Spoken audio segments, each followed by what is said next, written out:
آج میں ایک نسخہ مختصر سا نسخہ انتہائی پر اثر نسخہ آپ کی خدمت میں عرض کرنا چاہتا ہوں. وہ یہ ہے کہ اگر آپ چاہتے ہیں کہ رزق کی جو ہے نا روزی کی انتہائی برکت گھر میں ہو اور ہر طرف سے کھچ کھچ کر رزق آئے، ہر طرف سے جہاں بھی آپ ہاتھ پہ اب ہاتھ ماریں گے تو وہ سونے میں تبدیل ہو جائے، اور پھر چاہتے ہیں کہ آپ محبوب خلائی کے عالم پر چہرہ آپ کا مکمل نورانی ہو، آپ کو دیکھ کر لوگوں کے قدم رکے، تو دو کام کریں، انتہائی آسان کام ہے. خدا ارشاد فرماتا ہے قرآن میں کہ میں زمین کے اندر رینگنے والے کیڑوں کو بھی رزق دیتا ہوں. علمہ اوپر واجب ہے، گارنٹی ہے. آپ کبھی آپ نے سوچا کہ جب خدا نہیں سے رینگنے والے کیڑوں کو رزق دیتا ہے اور گارنٹی ہے اور اس کے اوپر کہتا ہے میرے اوپر واجب ہے، کیا لقد خلقنا الانسان فی احسن تقویم، سب سے احسن ترین مخلوق اور تمام مخلوقات سے اشرف مخلوق، کیا انسان کو اللہ رزق نہیں دیتا؟ کیوں نہیں دیتا؟ لیکن بات یہ ہے کہ ہم اللہ پر بھروسہ کم کرتے ہیں اور زیادہ تر ہم دنیا والے اور مادی ذہن رکھتے ہیں، جس کی وجہ سے ہمیں رزق و روزی اور میں پریشانی ہوتی ہے. آج میں ایک نسخہ مختصر سا نسخہ انتہائی پر اثر نسخہ آپ کی خدمت میں عرض کرنا چاہتا ہوں. وہ یہ ہے کہ اگر آپ چاہتے ہیں کہ رزق کی جو ہے نا روزی کی انتہائی برکت گھر میں ہو اور ہر طرف سے کھچ کھچ کر رزق آئے، ہر طرف سے جہاں بھی آپ ہاتھ پہ اب ہاتھ ماریں گے تو وہ سونے میں تبدیل ہو جائے، اور پھر چاہتے ہیں کہ آپ محبوب خلائی کے عالم بنیں، چہرہ آپ کا مکمل نورانی ہو، آپ کو دیکھ کر لوگوں کے قدم رکے، تو دو کام کریں، انتہائی آسان کام ہے کہ کھانا کھانے سے پہلے وضو کریں، نیت کر کے. آپ اللہ کہتا ہے اس اتنا رزق اس کو میں عطا کروں گا کہ وہ سنبھال نہیں سکے گا، ہر طرف سے کھینچ کھینچ کر رزق آئے گا. سب آپ نے نیت کر کے کھانے سے پہلے آپ نے وضو کرنا. ایک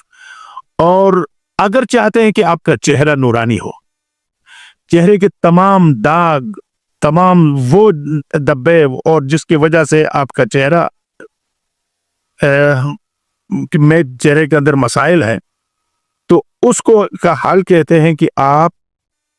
کھانے کے بعد وضو کریں. کھانے کے بعد جب وضو کرتے ہیں تو آپ کا چہرہ نورانی ہوتا ہے، اور آپ کے چہرے کی نورانیت جو ہے نا وہ اللہ عطا فرماتا ہے،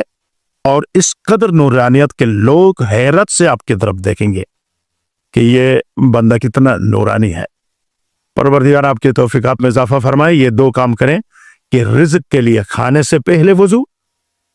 اور عجیب یہ ہے کہ یہ معاشرہ آج کل جو ہے نا وضو تو دور کی بات ہے، لوگ جو ہے نا بغیر ہاتھ دھوئے کھانے پر لگ جاتے ہیں، جس کی وجہ سے روزی آہستہ آہستہ اللہ کی طرف سے وہ روزی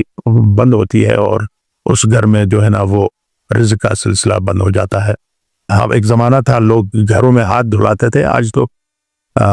بچہ باپ سے کہتا ہے کہ واش بیسن پہ جاؤ، ہاتھ اگر دھونا تو کرا جاؤ. لیکن اسلامی جو کلچر ہے ہمارا، جو ہمیں بتایا ہے اہل بیت علیہ السلام نے، جو تہذیب ہمیں بتایا، ہم اس سے دور ہو گئے، اور ہاتھ سے انسان کھائے اور خصوصاً بعد میں انگلیاں چوسے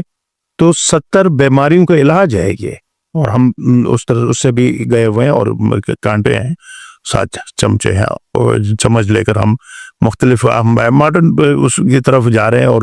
غرب کی طرف جا رہے ہیں. لیکن اسلام نے ہمیں جو تہذیب سکھایا ہے اس طرف ہمیں رجوع کرنے کی ضرورت ہے. آپ یہ کریں کہ کھانے سے پہلے نیت کر کے دیکھیں نا، میں 4 رکعت نماز پڑھوں، نیت نہ کرو تو ظہر کی نماز نہیں ہوگی. 4 رکعت وہی اسی طرح میں پڑھ سکتا ہوں، لیکن انما الاعمال بالنیات، نیت کریں کہ میں اپنے رزق روزی کے لیے اس کھانے سے پہلے جا کر میں وضو کرتا ہوں، اور پھر کھانے کے بعد